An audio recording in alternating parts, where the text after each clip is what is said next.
Self-confidence, changing your perspective.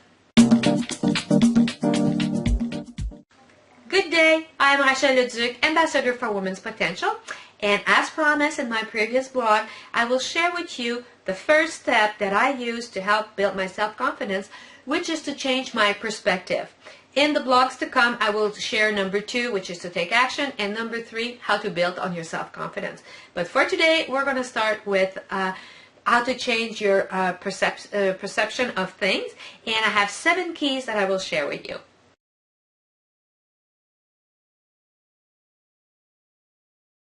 Number 1 is to identify your talents. We all have talents. Everybody has. Some are good at sewing, singing, dancing. Other women are good at in math. Other are good writers. It doesn't matter what your talent is. You need to recognize it and embrace your talents.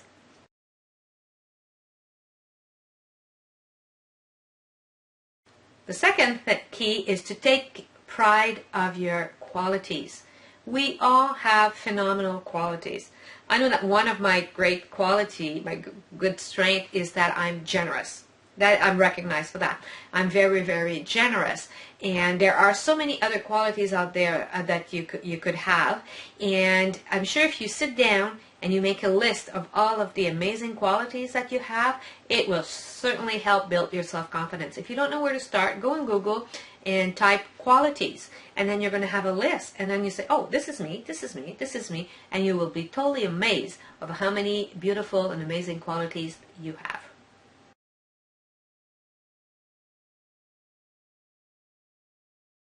The third key is to recognize your insecurities. We have talents, we have qualities, but we also have insecurity.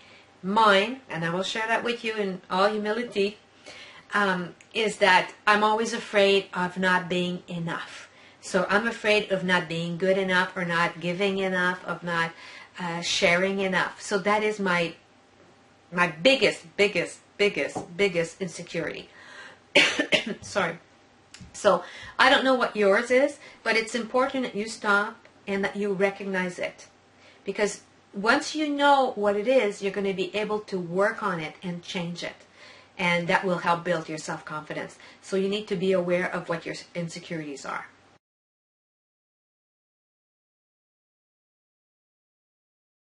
The fourth key is to talk about it with loved ones. And what I mean by talk about it is say, Rachel, what do you want us to talk about? Well, you know, sometimes we have a chip on our shoulders.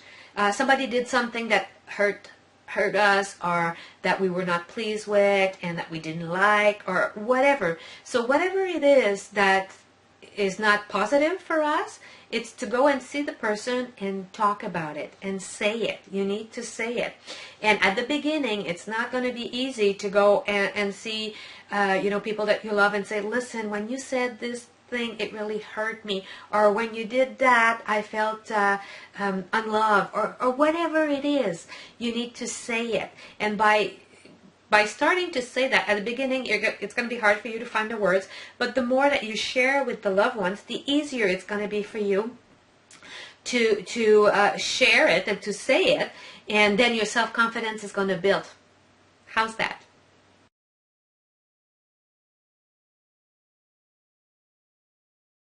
Number 5 is to bounce back from your mistakes. And we all do mistakes. Nobody's perfect. Nah, even me, I'm not perfect. I like to think that I am, but apparently I'm not. So we all do mistakes, and it's okay. It's normal. It's part of life. It's part of who we are. And you know, if you didn't do a mistake that caused somebody to die, it's okay. Who cares? You know, who cares? Nobody died from your mistake. It's all good. Let it go, because chances are in 6 months, in a year, or when you're 70 years old, you won't remember that mistake that you did, because it was not important. So forgive yourself and just let it go. Put it away, because it's negative. Just get rid of all the negative and just let it go. Say, okay, I did the mistake. Lesson learned, and now you continue to something else.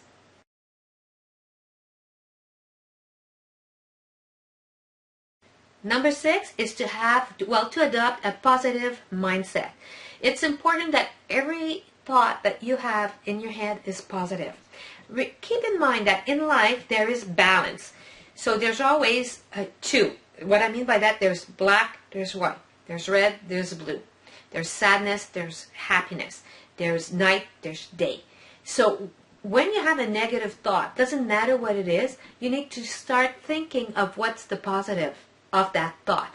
Because there's always something positive. Even in a very, very bad situation, I called it an unwrapped gift, like a hidden gift.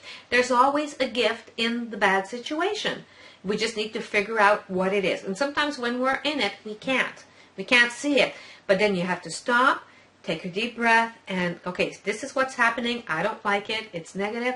I don't want to have negative thoughts in my head. So you make and you change it and you bring a positive thought. So every time something negative comes to your mind, you need to stop, push it away, and bring something positive. And I'm telling you, it's going to totally, totally change your life, and it's going to boost your self-esteem, your self-confidence way up, and your self-esteem as well.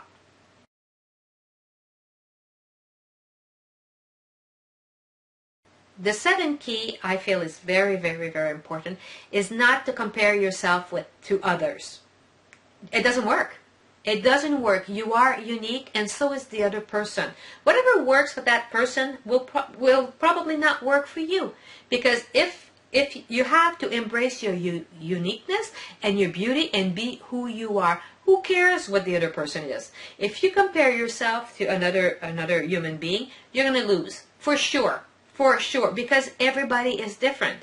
And as long as you embrace who you are, you're going to be a winner, because you're going to be your authentic self, and just positive things is going to happen. Is when we try to imitate others and that we lie to ourselves and that we are not who we really are and we're not in the right path, in our life path, that's when negative things happen. And then when negative things happen, our self-confidence goes down.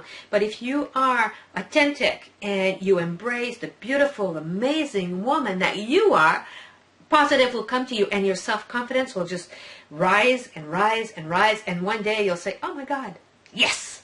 Okay? And that's what I want for you. I want a yes. I'm so proud of myself, and I'm self-confident, and I know who I am, and I'm happy to be who I am. And that's what I want for you. So, these are the 7 keys that I had to share with you on how to change your perspective to help build your self-confidence. I hope that this was some help for you. In the comment section below, please write a little something to me, like, did you learn something new? How's your self-confidence? Do you have other keys that could help change your perspective? I love to hear from you.